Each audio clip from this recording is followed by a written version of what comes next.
And we are live again, my friends. Hello, this is Christian Peverelli. For those who don't know me, I'm the founder and CEO of We Are No Code. And I'm back here for another awesome conversation with an amazing person and a very, very competent professional as well. I'm pretty lucky because I can also pretty much at this point call him my friend, investor, founder, repeat entrepreneur, Shane Kelley. He is the sort of head of the Wolverine Angels. He is also he's been a mentor at TechStars for about 5 years. He is a member of the advisory board for Plugin South LA, which is focused around underserved communities in South LA. He has a foot in VC as a venture capital investor. He has a foot in entertainment and content, storytelling, and so it's just he comes at this with a huge amount of experience and just a unique perspective. Shane, thanks so much for joining. How are you doing today? I'm doing great, Christian. Thanks so much for having me. Yeah, for sure. So before we start this off, let me say something that embarrasses me so that it kind of breaks the ice and we both feel chill about being able to just talking about some more exciting things. Um, Let me tell an embarrassing story about myself. No, I won't. I won't. But but Shane, again, I think it's so awesome that you're willing to kind of take a step forward, and you're the guy who's always behind the camera. I believe that it's super important for all of us to get in front of the camera, specifically when we have the kind of thought leadership that you bring to the table. So I appreciate you doing this, even though I'm sure it can feel uncomfortable for people at times. I get that all the time with my guests. So tell us a little bit about. Let's talk about these two sort of areas that you have experience in. Let's use you maybe tell us a little bit more about Cinematica Labs, and then maybe a little bit more about Wolverine Angels, and then maybe tell us a little bit about the Insight. Absolutely. So thanks again, Christian. I think so Cinematica Labs really was born out of kind of two experiences that I had.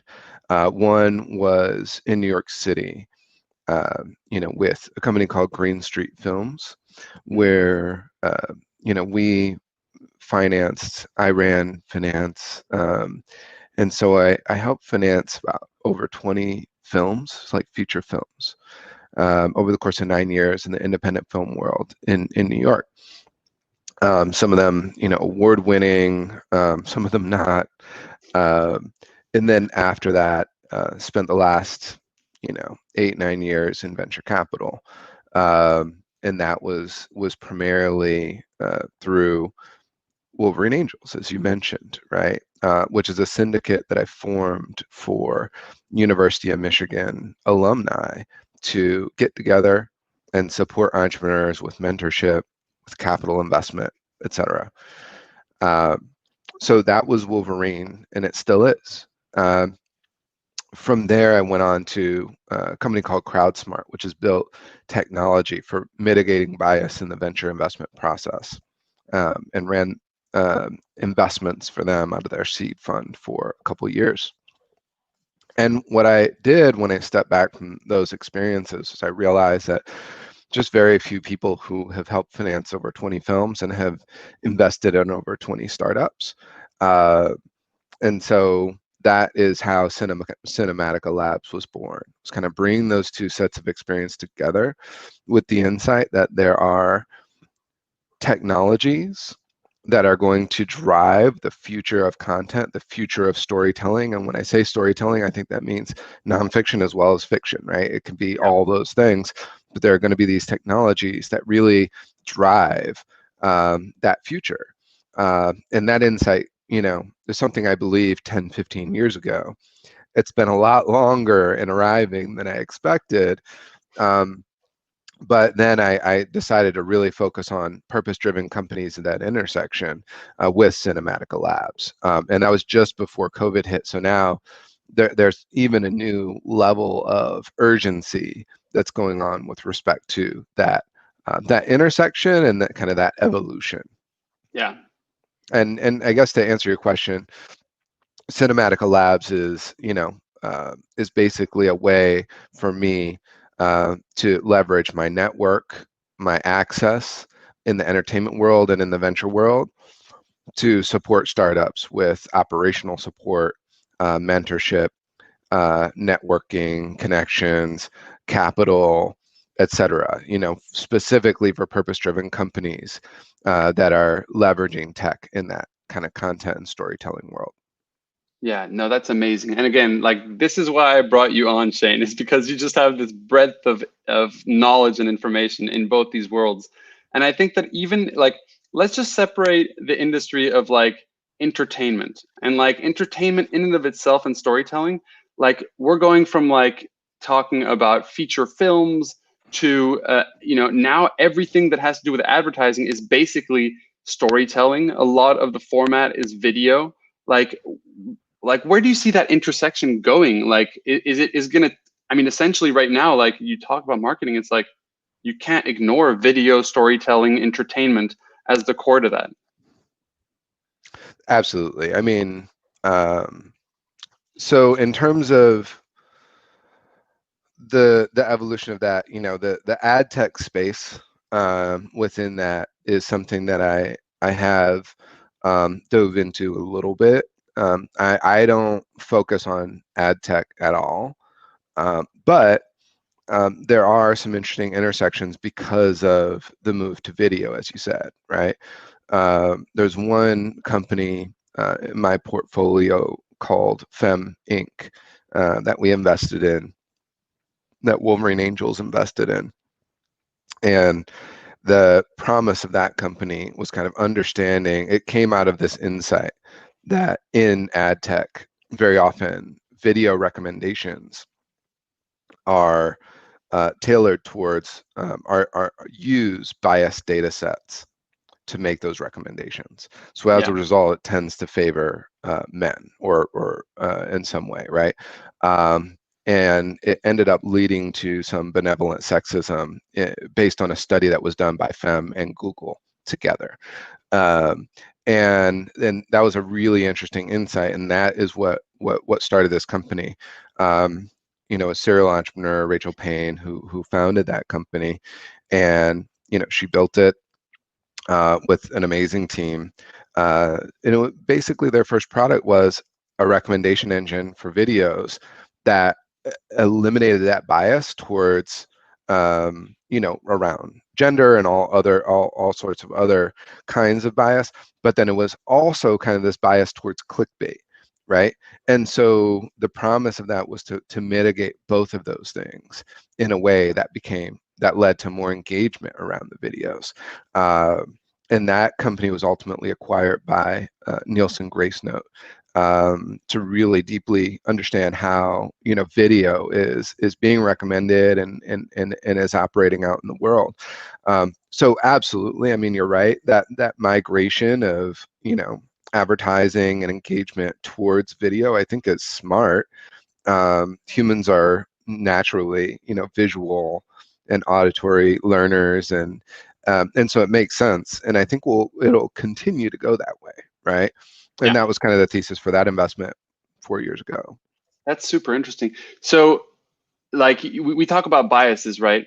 And when we talk about them specifically within the realm of what you're talking about, like recommendations, we're talking about an algorithm, right?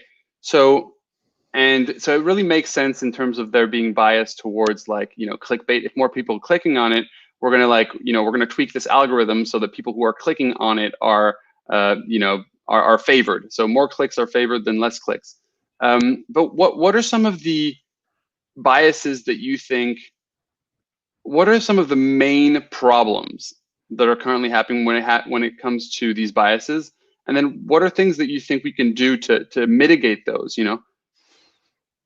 Yeah, no, that's a great question. There was an article that Annie Brown wrote in Forbes that I thought was a great summary of that, that I posted on my LinkedIn, actually. And basically, it kind of looked into how bias is out there and how it comes about. I mean, there have been huge studies on this, right? And there have been I wouldn't call them whistleblowers, but kind of folks who have come out and spoken out about, how these biases get Yeah. um, replicated and exacerbated by algorithms, right? So the challenge here is that, you know, so much of the content that we see is based on the recommendations from these algorithms, right?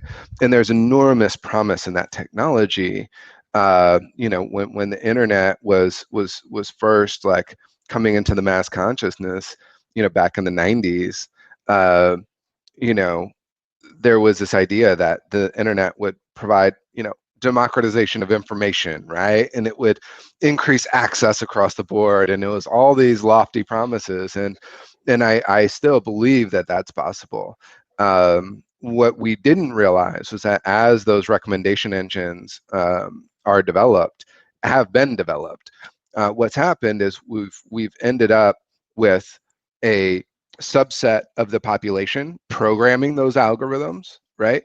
That tend to Let's be call them out now. It's people like me, white males, basically.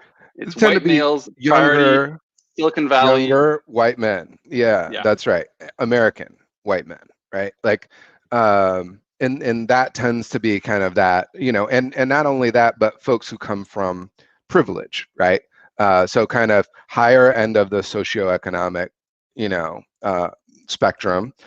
Folks who have more money, folks who are, more often white, more often male, and more often in cities in America, absolutely. right? Hmm. And so those are a lot of different pieces on the demographic side.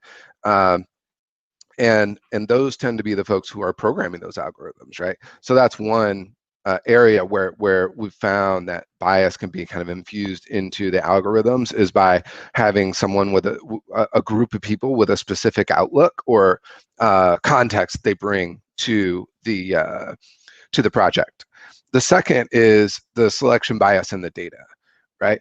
If most of your your machine learning kind of data sets are tend to be pulled from certain data sets. So, for example, um, health records, right? Health studies historically have been focused on male health outcomes because Hmm. there was this supposition in the medical industry that men have fewer hormones and therefore are better case studies for medical studies. And that's obviously we now know to be problematic.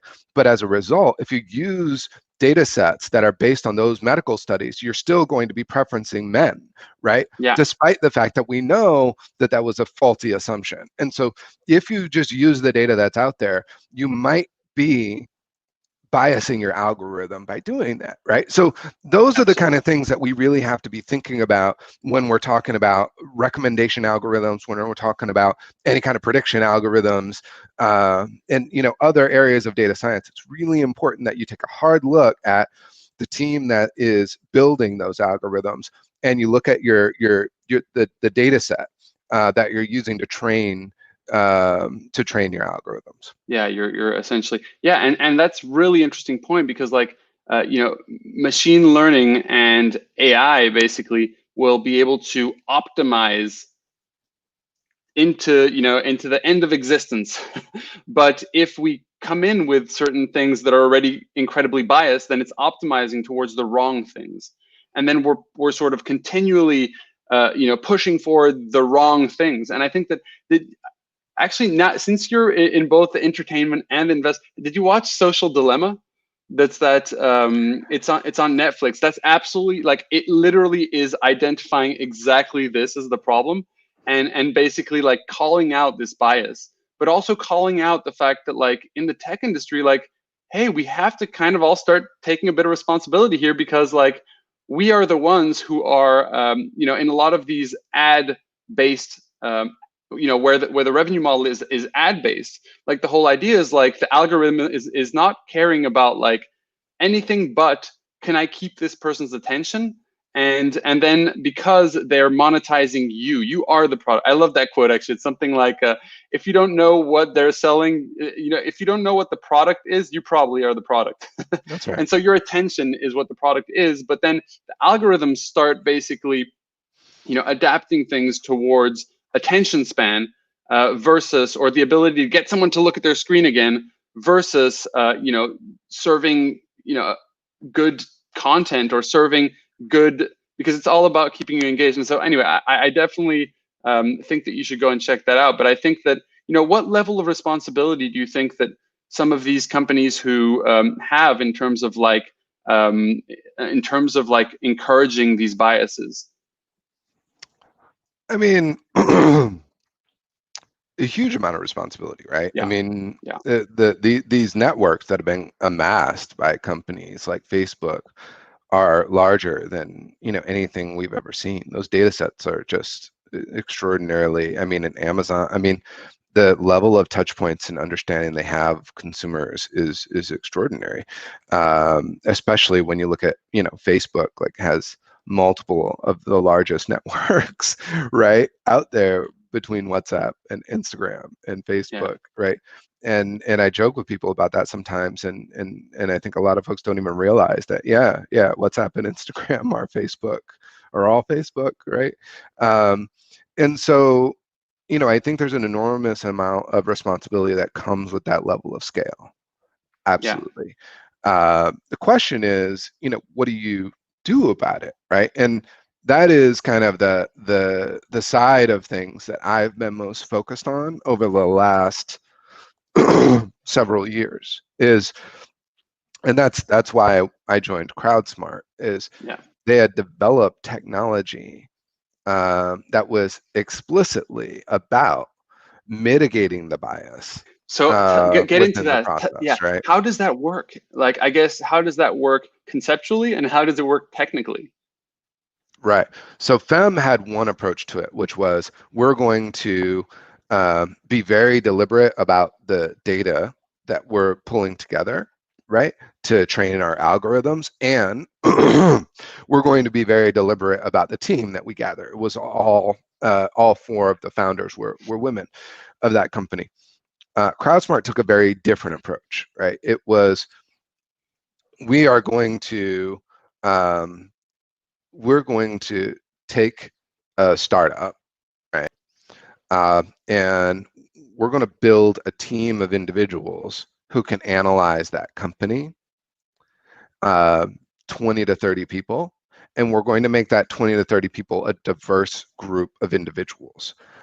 Make sure that there are investors and also entrepreneurs. Make sure there are corporate executives and day-to-day workers in that industry, and folks outside that industry, that there are men and women, that it's geographically diverse. So the team, when you build a team of 20 to 30 people, you can make sure that those humans are sufficiently diverse, right? Hmm. And then, you could take a look at what the different groups, what do people inside the industry, right, think about um, Uber, right? What do people in the taxi industry think about Uber? But let's take a look at it, though, because what do people outside the taxi industry think of Uber, right? You have two very different points of view. Whereas with a Yeah. medical device, right, you might want people who really do have that industry expertise. You might want to invest alongside them, as opposed to folks in another area where it's like, I don't think I want to invest alongside the people who are already in this industry, right? So Hmm. being able to look at that data and perform sensitivity around that data to understand kind of what are the items that are moving the needle on this company, and how do you perform sensitivity on the different groups and the different areas of expertise to be able to have a more well-rounded understanding of the biases that we bring to the investment process. Because every smart investor will tell you they bring biases to it, right? I mean, I remember an interview with Reid Hoffman I listened to, where he was like, shortly after PayPal, he was allergic to fintech deals for years, right? Where it's like, he just knew, like, when you know how hard it is to do something in fintech, you're going to have a bias against it naturally. I think we're humans, right? And I Well, think that's actually, that investors brings have to a, do a lot of that's work, right, to interesting. undo those biases and to identify their own in order to kind of correct for them, right, and make better investment decisions. Yeah, but I would also like not argue, but I would also pose the question like, aren't some of those biases better biases? Like, isn't someone who comes in and they have experience, like, a bunch of experience in fintech, it shouldn't, it's like, this idea of like, everyone, like, we're in a time where like opinion matters more than fact, but some things are just more factual, like if you have more experience and you're bringing that perception towards the fintech world, then shouldn't that be considered a little bit more than someone who has no experience? And I Oh, don't know the answer to that. no, no, Like no. because it will still bring in that bias. Where's the line? That's a really important point, right? Which is, what it resulted in that scenario was that Reid Hoffman had a tremendous amount of depth in fintech, and he was avoiding investing in it, right? And I think that, and I may be misparaphrasing on some level, but that was the what I took away from it. And that is a scenario, Christian, where if you have biases, they may be well founded, they may be come out of experience, or they may come out of whatever. The important thing is to acknowledge your bias, right? Become aware of it. And once you're aware of your bias, then you can decide how much weight do I put on this part of my bias or gut or instinct, and how much weight do I put on this part, right? Because That's if hilarious. if you Yeah, look at a fintech company and you're like, this is terrible, they'll never get anywhere, the regulatory space is so hard. If you then check yourself and say, wait a minute, that's because it was so painful for me to do that. Let me think about that in the context of my own bias that I'm bringing to it. And then, it's going to set you up in a position where you can say, actually, no, they do have a good plan for this. I need to check my bias, set it aside, and make a decision based on that, right? And so I I think, love that. or I need to use my instinct and understand like where it's coming from so that I can use that to be a better investor. And this is Oh something that man, hedge funds and PE investors have been doing for years, right? It's just, I think it's not something that VCs tend to do a lot of. Is like, okay, let me set up systems to mitigate my own, where I'm getting off of my own investment thesis, right? They rely on their own governance structures for that, and that works at times, but I think there's a lot of room to explore that, right? no, that's super interesting because it literally like goes to the fundament of a human being. Like, like the first thing is like if a yoga instructor recommends a yoga studio, you'll probably trust that more over your next door neighbor who doesn't do yoga, right? But then also I think that as humans, like on a human level, we're basically, like the way that we act and react to certain emotions that come up, right? So like I guess like the main thing in terms of like us identifying the things that make us tick and to not let those things just like trigger react, and I think we're trying to do that every day as well as ourselves. It's like let's talk about jealousy, for example. The feeling of jealousy is something that can be triggered, right? But the way that you choose to react to that is, that's kind of a choice, right? And I think what you're saying is like it's just about identifying that it is happening so you can make a better choice instead of just reacting. So it has such a big parallel with just human instinct and Right. actually like um, understanding ourselves as well. I think the more we can do Absolutely. that, the more that we can like make good decisions in general. And it's not to say that we're not all losing our cool or like getting triggered and reacting to a bunch of stuff. It's just saying like the more that you can identify the better decisions that we can make in our personal lives, and in this case, within the realm of those biases, so that we can mitigate them. No, that's That's right. that's so awesome. Wow. Well, I don't know where to go from here. I feel like we, we because now we can go even further and saying like, well, what are some things that like no BS, what would it take to really start mitigating some of these biases? Is it restructuring the way that some of these companies run their algorithms? Is it is it having the government have some kind of limitations in terms of the way that these are developed? Should there be control over how these are done? And if there's because some bias is just like, oh, it's not on purpose. Other bias is completely on purpose, you know. And when we talk about things like prioritizing clicks, like that's on purpose, right? And that can be detrimental if we're talking about like a recommendation video. And a great example is talking about things like the huge number of conspiracy theories and how they've been encouraged over the past, specifically now during this pandemic. And we talk about things like, you know, QAnon. You talk about things like Pizzagate. You talk about, I mean, these are all basically like one person clicking on one thing and then just going down a deep rabbit hole of recommendations in the wrong direction, right? So, what are your opinions in terms of like some of the solutions that we could employ, and some of the responsibilities that there will be moving forward? I mean, Sorry, that's a super loaded question. it is. It's a big It's like, one, Shane, right? could you just solve the Just world solve for it. us right now? And yeah. Yeah, I mean, I think there are some little things you can do. There's some big things you can do, right? So let's start with the small things and like individuals. Like, what are some of the things that we can do?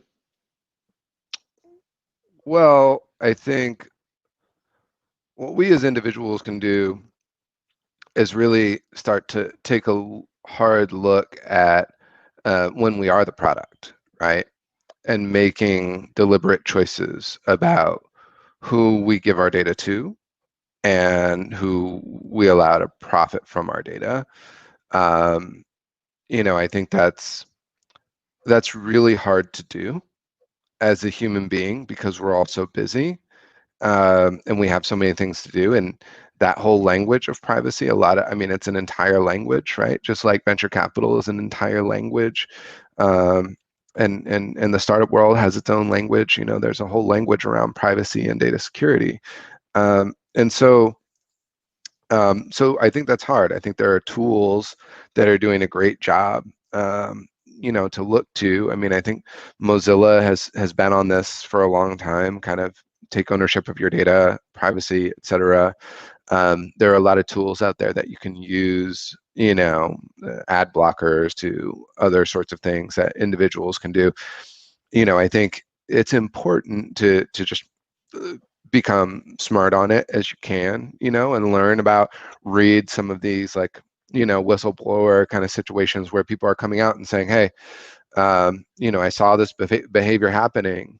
I tried to flag it within this big tech company, and now I'm leaving, and here's my story, right? I think that recently happened with a Facebook, data scientist who said, hey, I tried to flag this issue, and now I'm speaking out about it.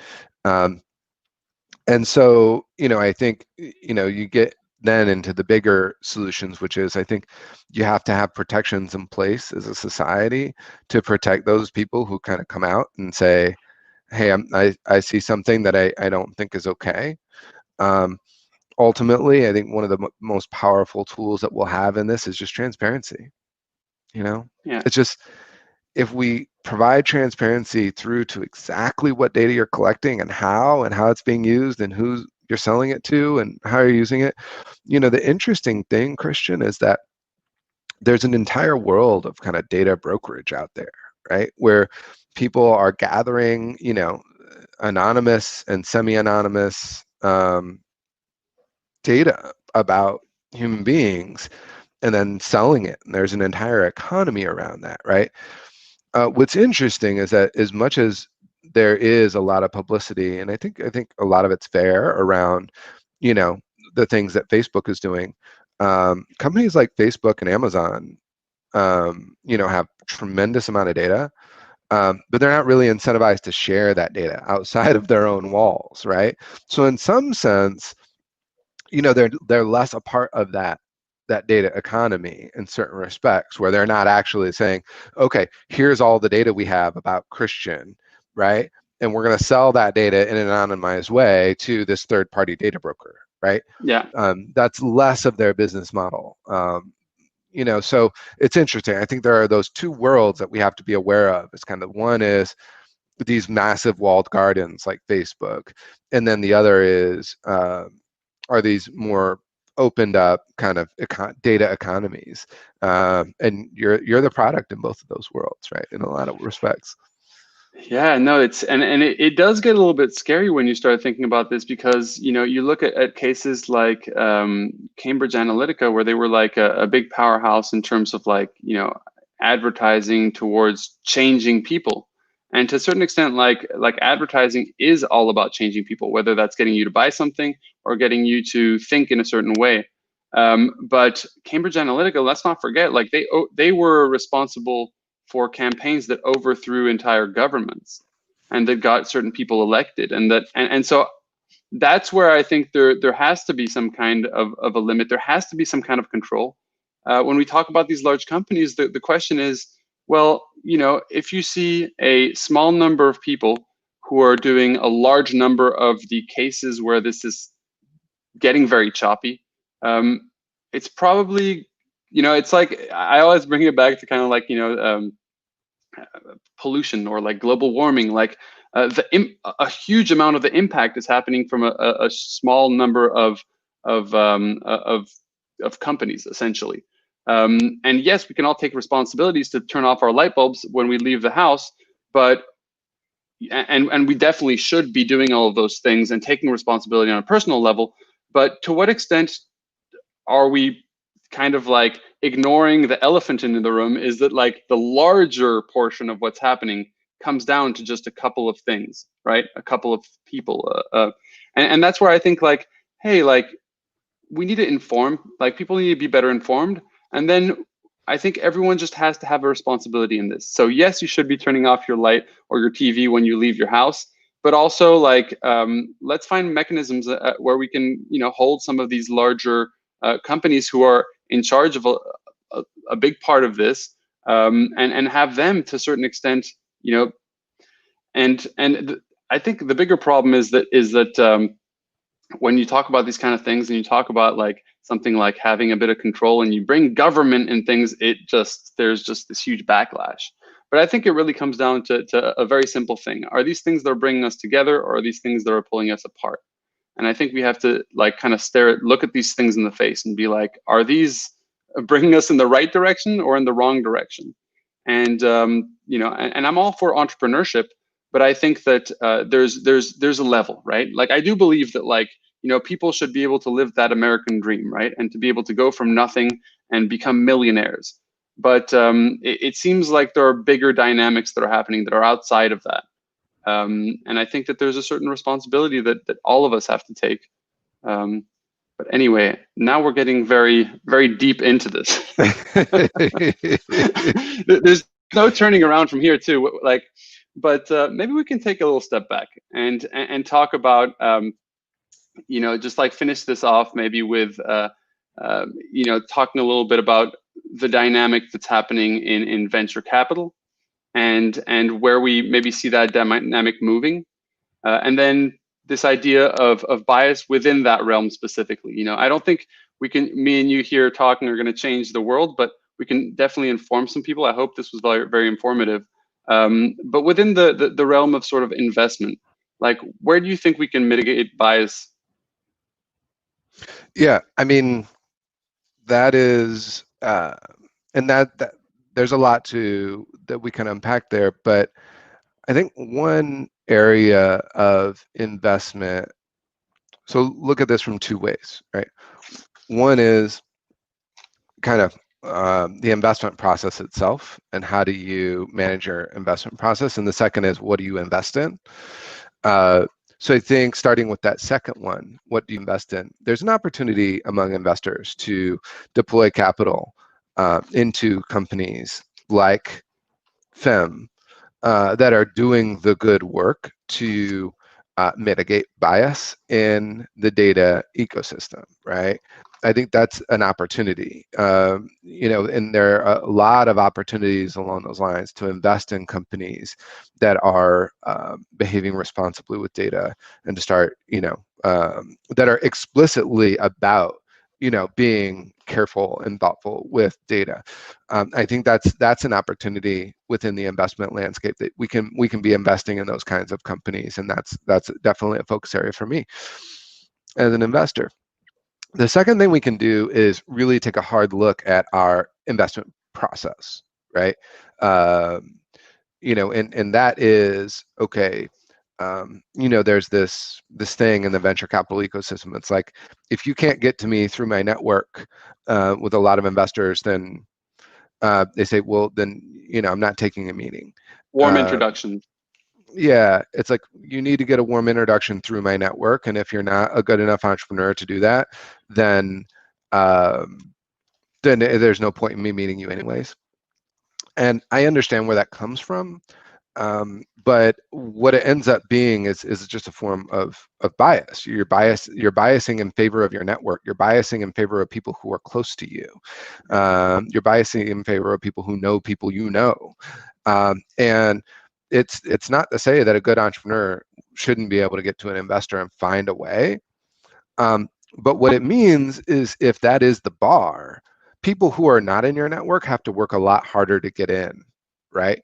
People who are already in Silicon Valley, Stanford alumni, whatever it is, right? Like, whoever is already in that circle, it's going to be a lot easier for them to be funded entrepreneurs than it is for someone who comes from Missouri and has to break into that, and does not have those, doesn't have circles of kind of, friends that are in those orbits. And so I think that it just means that if you are an entrepreneur from a certain background or location, you have a lot more work to do to get that meeting, right? Yeah. And that's an explicit statement from a lot of investors. And I think those are the kind of things in our investment process that we can actually improve on. It's something that is hard. It's really hard to solve. Like, I've put a lot of effort into solving that for my own process, right? Like, how do I evolve my network and go open up my network to places that I've never been, or places I don't have access to, right? In groups that I don't have access to and I don't overlap with. It takes work, but what it means is you're going to have a better, less biased investment process. The other thing we can do, I think, as investors, is bring diverse groups of people onto our team, right? If we hire someone from, rural Missouri, on our team, then maybe that individual, will be able to kind of expand our networks in that way, and also expand our thinking and balance out some of our own biases. If we are someone like me who's spent the last 20 years in New York and LA, right? So. Yeah, no, that's. I think all of those that you mentioned are really important for people to start to look into, and I think there's a real incentive, like literally, like there's an incentive in the sense that, like the last example that you gave, like the Midwest, like oftentimes people kind of like write it off. They're like, oh, there's the West Coast and there's the East Coast, but like there are such large opportunities in those markets as well. So even if people were just being greedy, like there's a real incentive to kind of mitigate some of those bias for your own profit. And I hate to put it that way, but sometimes you have to kind of bring it back to money to say like, hey, there's more than just like being a good person in terms of a reason to mitigate bias. Like when you're not giving opportunities to people who are in underserved communities, you're missing out potentially on massive communities and people who can really add value because they understand them in a way that you will never. Why? Because you didn't grow up that way, because you don't live there, and because you don't have trust with those people. And I think that that's where, like, I was just so grateful that you brought us, We Are No Code, into, Plug in South LA, where you're on the advisory board to come and sponsor the event. Because, like, you look at those people and you're like, man, these people are really freaking smart. And the fact that they had to overcome so much more than other founders almost tells me that they're a better founder than the person who was put in a position of privilege Privilege. to begin with, right? It's like, and when we talk about startup worlds, and that's something that I'm very passionate about, is like kind of evening the playing field. But let's face it, like the reality is that like someone who has worked very hard to get to where they are at is very admirable, and they really have the skills that like the best of founders need to be successful.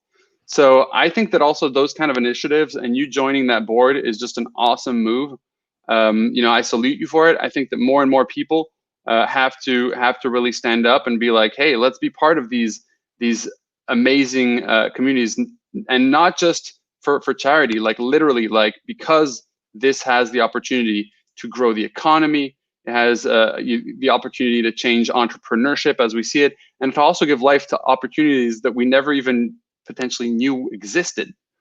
And so a funny thing is, like, I know that me and you share a contact with Anna Mertzi from like a lot of people don't even know that, like, a problem for some people is literally getting a bank account. So she identified that, like, in the Middle East, like, and what was the problem? It's too far to walk to those places. And like, it's like there are things that some people just don't consider. But when you talk about those things, and you understand these communities, which maybe would be ignored, um, there's tremendous opportunity as well in those worlds, and the opportunity is by actually bringing value. So that's what I kind of like about it too. When we talk about entrepreneurship, we're constantly talking about bringing value. Is there a revenue model? Is there a business model? Yes, but at the same time, it's a lot of it's around building value, right? So I love that.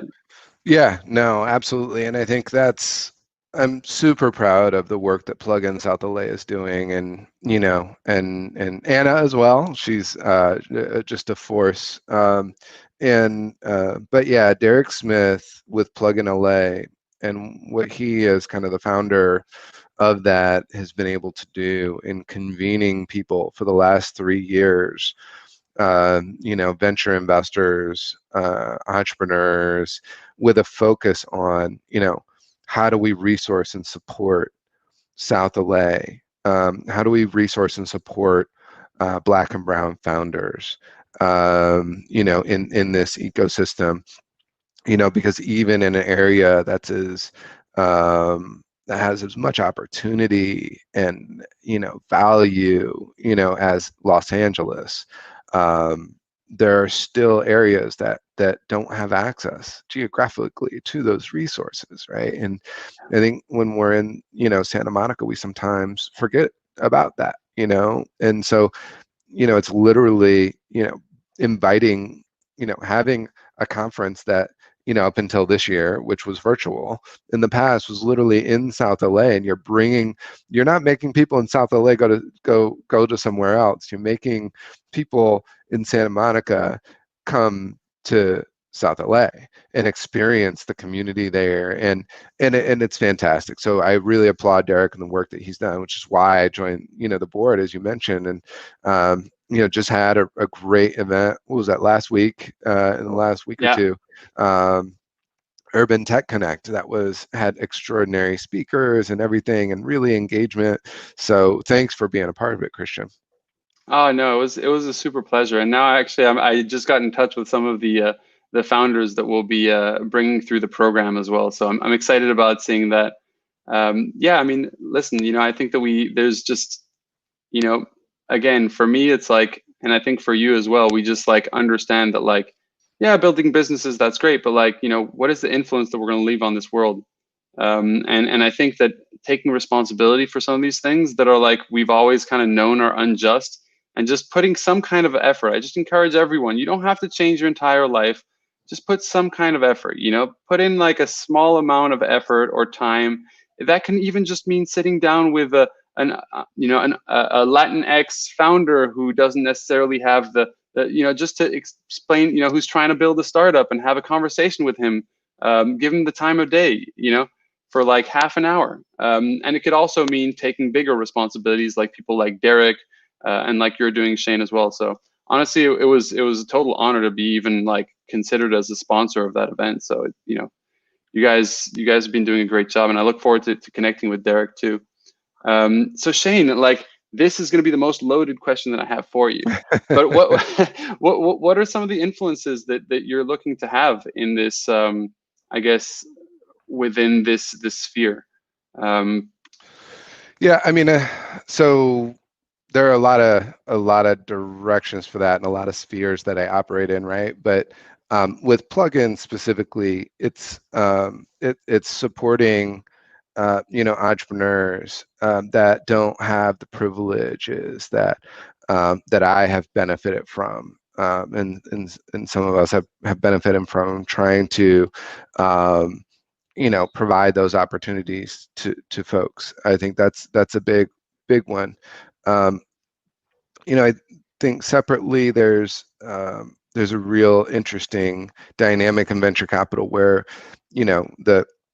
the venture capital strategy is all about kind of finding those home runs, right? And what we're starting to see in that space, in the venture space, is um, some funds and investors, um, obviously, I have a friend, Jody at Lighter Capital. Now that's a company that does just straight debt. But a lot of the investments they do end up drawing a lot of venture capital as well, which is an interesting overlap, right? Um, and we think of debt being totally separate from venture capital, but I think just like when you look at private equity models for later stage companies where you kind of blend equity with debt. You can do revenue-based financing, a lot of different structures. I think a lot of those structures are really relevant to venture capital, and we just haven't really mined them for the opportunities that are there quite yet. So I think that's an opportunity in venture capital where, a lot of entrepreneurs in South LA are very much focused on, like, I'm not trying to build users. I'm trying to build profitability. Like, I'm trying to generate cash Yeah, today, right? I'm not trying to do this long run thing of like, I'm going to raise all this capital and run at a loss for a long time. totally. So I think there's an opportunity to kind of bring together new investment structures that are a little bit lower risk, but still can kind of participate in that upside. And that's something that's something that I'm seeing in venture capital space right now, kind of emergent. And it's something I did in the entertainment industry. I borrowed against receivables all day long, right? We had two facilities, one with Guggenheim Partners and one with a publicly traded bank, CIT. And it's just like, oh yeah, this really works because we're generating a lot of revenue. We can finance this business. It's like, there's an opportunity for that with a lot of new companies as well who start with a focus on revenue and profitability. Yeah, I love that. And I think that like now specifically within the context of what we do at We Are No Code, like there is the opportunity to basically become profitable very quickly right out of the gate. Like the technology doesn't no longer cost $20,000 and you don't have to be a developer to be able to build something that's generating revenue. And that's where it also becomes exciting because there's this connection that's going to start happening, right? Between people building further and being more profitable and the investment world moving more towards safer bets, and I think that there'll be a really good, we're going to have to meet in the middle. And I think that that's literally just going to be the future of SMB in a world where every startup has basically a software element to it. I mean, I think that is a future. I don't Yeah, think it goes. I don't think it's a zero sum game, right? Where that future will live alongside, all the the other future. Sequoias and Exactly. Andreessen Horowitzes of the world. Like, I think the traditional. I mean, not that A16Z is a traditional venture fund. It's not.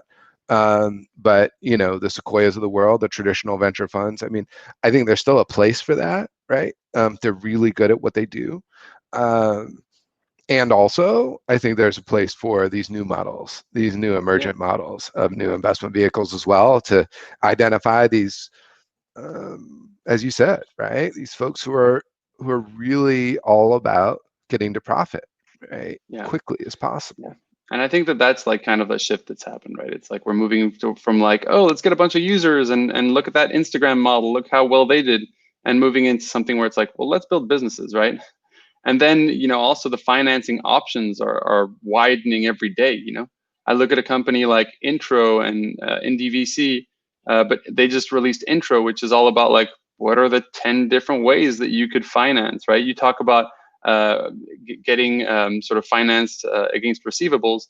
There are like so many different versions. And also one thing that I found interesting when I interviewed Jason was that he was mentioning like, in many cases, what makes sense is to have different like capital for different uses within the company, right? So like as you said, like a mix between several different types of capital. Some could be VC, some could be against receivables, some could be, it's like there are smarter ways to do it. You don't just have to have one source of capital, That's right. right? So anyway, Shane, thank you so much for joining us today and for sharing all that awesome insight and pushing forward your thought leadership. Super appreciate it, and I'm super proud to like just have you in my network and be able to call you a friend and just like so stoked to continue working together. Thanks so much, Christian. I really appreciate the work you're doing with We Are No Code. I think empowering, non-technical founders is such a massive opportunity, right? And the tools are there now. So excited for the work that you're doing. Delighted to have you part of Plugin, and yeah, I look forward to building with you further and seeing where this goes. Very cool. Shane, you have an awesome day, and I'll see you on the other side of this LinkedIn Live. Thank you, everyone who has been watching. Thanks for watching, and we'll see you at the next one. You guys take care and be real.